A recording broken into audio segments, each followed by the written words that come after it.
was growing up, there was this song we used to sing on the playground, and it went like this. Tracy and so sitting in a tree, Kissing. First comes love, then comes marriage, then comes baby in a baby carriage. And I'm like, okay, that's it. That's how you do life. That's how you do a relationship. Love, marriage, baby carriage. Okay, got it. And then I grew up, and this is what my life turned out to be. Slightly more complicated. Right? Love, marriage, divorce, dry spells. Love, marriage, co-parenting, another marriage, another divorce. You get the picture.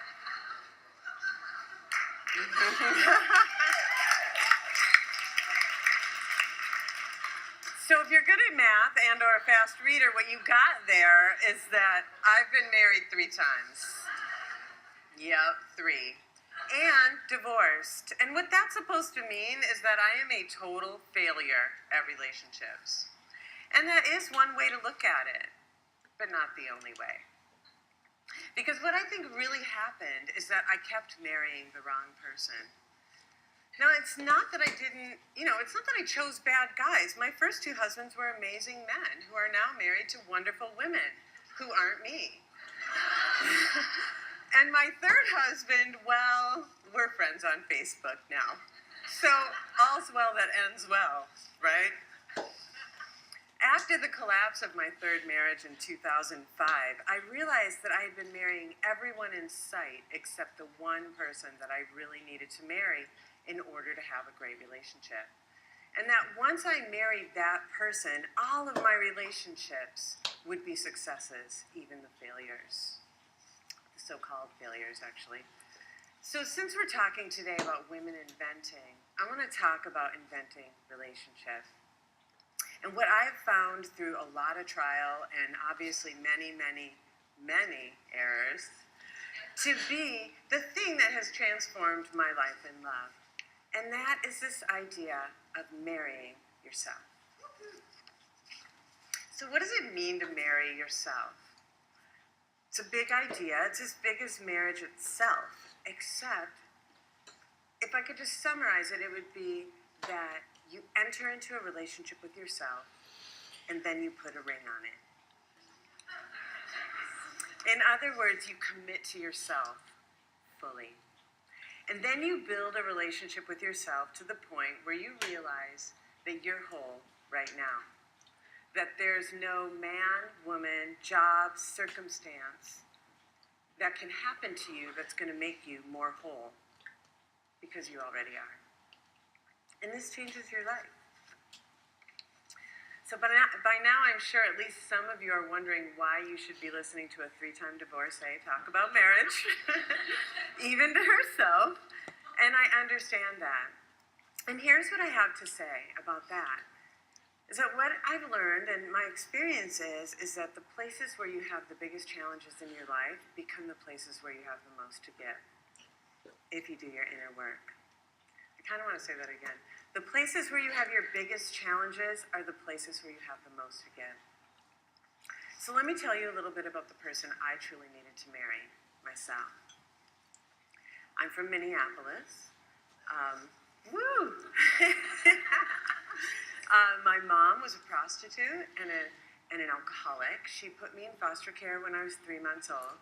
My dad was a criminal. He was a drug dealer and a pimp with a heart of gold. Actually, they both had hearts of gold. And he spent more or less my whole life in prison. And he just got out of prison after his most recent sentence, which was 20 years. And I spent, until the age of 9, I was in probably 24 foster homes. And the thing you need to know about this story, because there's like a lot of details, obviously, but the thing you need to know is that I came out of that childhood with one goal: to never be left. And the way I was going to do that is that I was going to get married. That was the way I was going to accomplish that goal.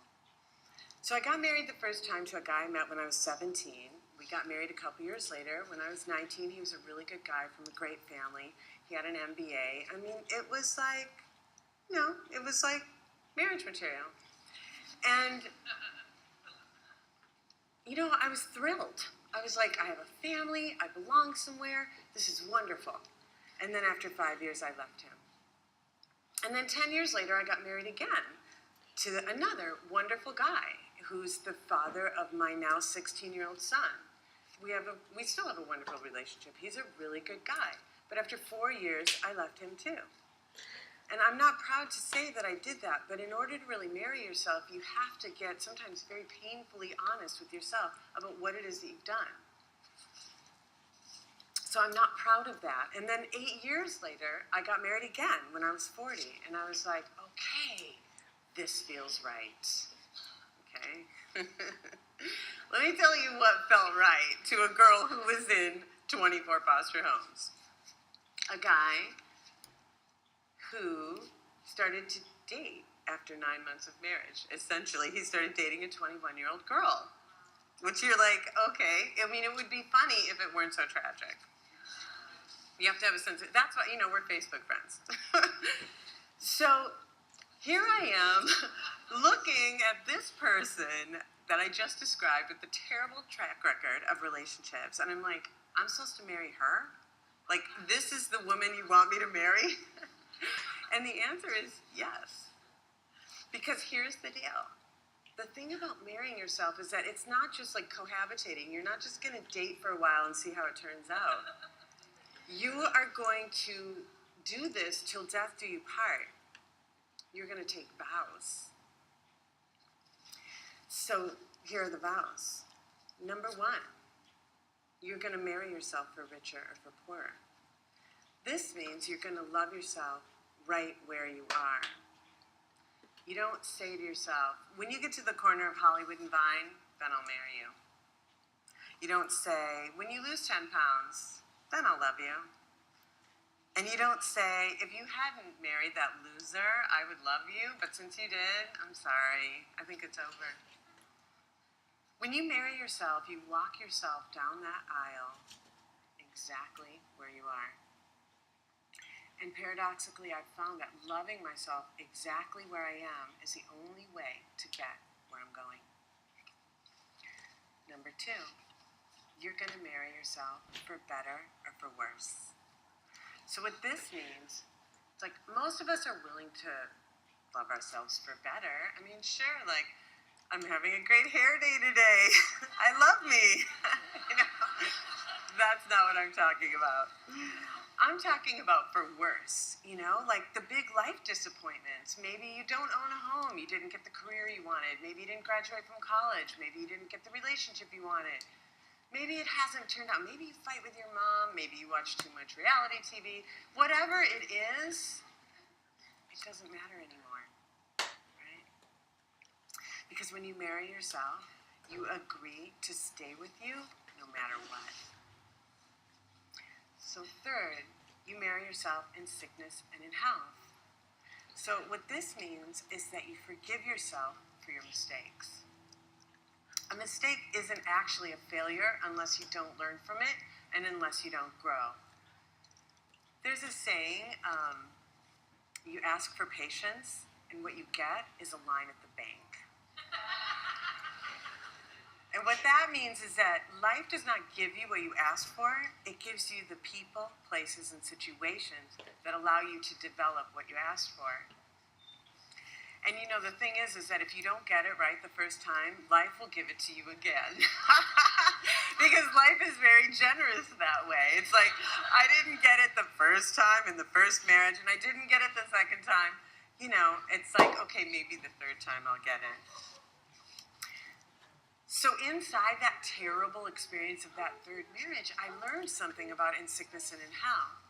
And what I learned is how to sit by my own bedside and how to hold my own hand and how to nurse myself and how to comfort myself.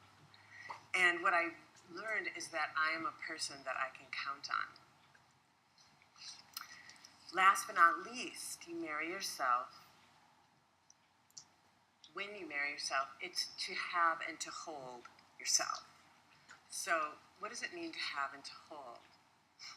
Well, I think it means that you love yourself the way you want someone else to love you. I had always been going through life like with this sense of lack. I felt like I was kind of half a person and that I was missing something.